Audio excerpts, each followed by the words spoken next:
नमस्कार, दीप्स किचन मराठीमध्ये मी दीपाली आपलं मनापासून स्वागत करते। आज मी तुम्हाला कुठली रेसिपी दाखवणार आहे ते आता आपण पाहूया। आज मी तुम्हाला कोळंबीचं सुक्क करून दाखवणार आहे। आपण नेहमी चिकन सुक्क, मटन सुक्क करतो, तर हे कोळंबीचं सुक्क सुद्धा खूप छान लागतं।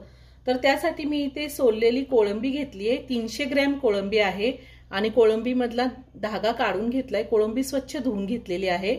एक मोठा कांदा बारीक कट करून घेतलेला आहे। एक मोठा टोमॅटो कट करून घेतलाय।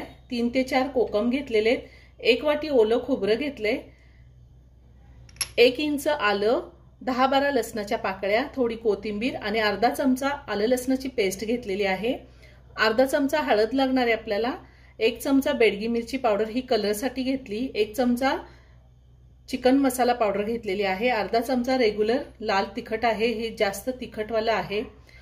1 चमचा धने पावडर, अर्धा चमचा जिरे पावडर, चवीनुसार मीठ आणि आपल्याला तेल लागणार आहे। तिखटाचं प्रमाण तुम्ही तुमच्या आवडीनुसार कमी किंवा जास्त घेऊ शकता। सगळ्यात आधी आपण कोळंबीला हळद, तिखट, मीठ आणि आलं लसणाची पेस्ट लावून घेऊया। अगदी थोडी हळद घातली मी। आता लाल तिखट घालूयात।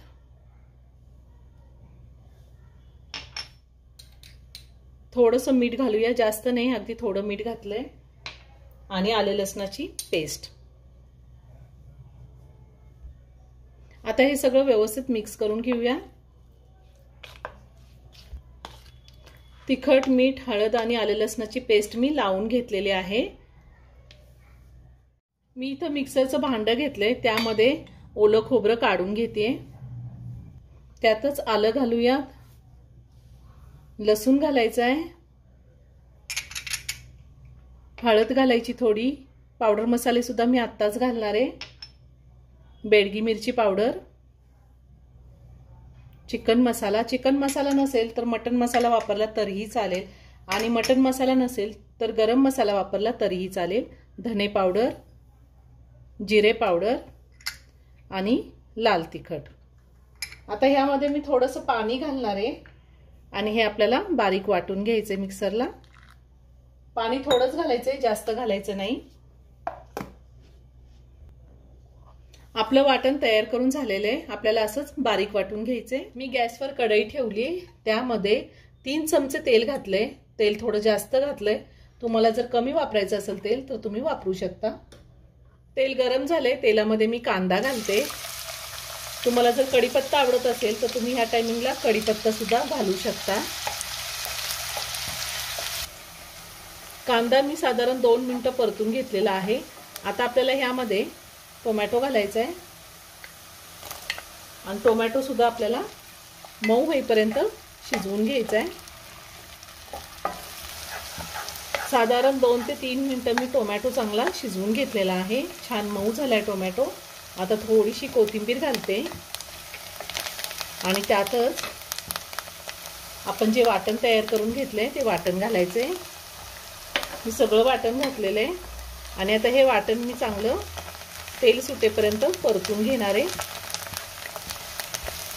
मी ह्या आधी सुद्धा खूप साऱ्या व्हेज नॉनव्हेज रेसिपी अपलोड केलेल्या आहेत आणि त्याची लिंक मी डिस्क्रिप्शन बॉक्समध्ये दिली आहे, तुम्ही पाहू शकता। अजूनही तुम्ही माझं चॅनल सबस्क्राईब केलं नसेल तर नक्की सबस्क्राईब करा आणि शेजारी बेल आयकन क्लिक करा, म्हणजे मी ज्या रेसिपी अपलोड करते त्याचं नोटिफिकेशन तुम्हाला मिळेल आणि तुम्ही माझ्या रेसिपी बघू शकाल। मसाला मी तेल सुटेपर्यंत चांगला परतून घेतलेला आहे। आता आपल्याला यामध्ये कोकम घालायचे। तुमच्याकडे जर कोकम नसेल तर चिंचेचा कोळ 1 चमचा घातला तरीही चालेल आणि चिंचही नसेल तर अर्ध्या लिंबाचा रस घातला तरीही चालेल। आता चवीनुसार मीठ घालूया। आपण प्रॉन्सला सुद्धा मीठ लावलेलं आहे थोडं आणि मी आता अजून थोडं मीठ घातलंय। मसाल्यासाठी थोडं मीठ घातलेलं आहे। खूप छान सुगंध येतोय मसाल्याचा। मीठ घातल्यावर सगळं व्यवस्थित मिक्स करून घेतलेलं आहे। आता ह्यामध्ये आपल्याला प्रॉन्स घालायचे। साधारण 20 मिनिटं मी प्रॉन्स चांगले मॅरिनेट होऊन दिले। पुन्हा वरतून थोडी कोथिंबीर घालते। तुम्ही ह्या टायमिंगला सुद्धा कढीपत्ता घालू शकता। मसाल्यामध्ये आपल्याला कोळंबी व्यवस्थित मिक्स करून घ्यायची आहे।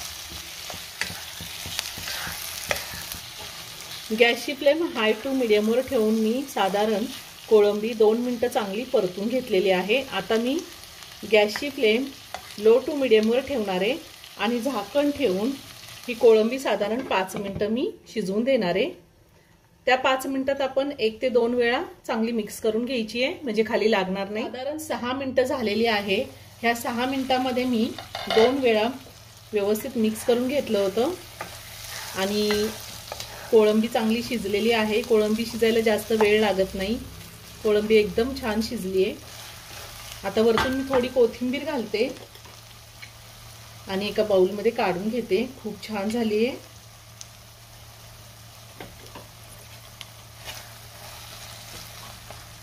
गॅस बंद करूया आणि बाउलमध्ये काढून घेऊयात। कोळंबीचं सुकं तयार करून झालेलं आहे। खूप म्हणजे खूप छान झाले। भात, चपाती, भाकरी कशासोबतही खाऊ शकतो, खूप छान लागतं। तुम्ही एकदा नक्की करून पहा। व्हिडिओ जर आवडला तर व्हिडिओला लाईक आणि शेअर करायला विसरू नका। रेसिपी आवडली असेल तर कमेंट करून नक्की कळवा। पुन्हा भेटूया अशाच एका छानशा साध्या आणि सोप्या रेसिपी बरोबर। धन्यवाद।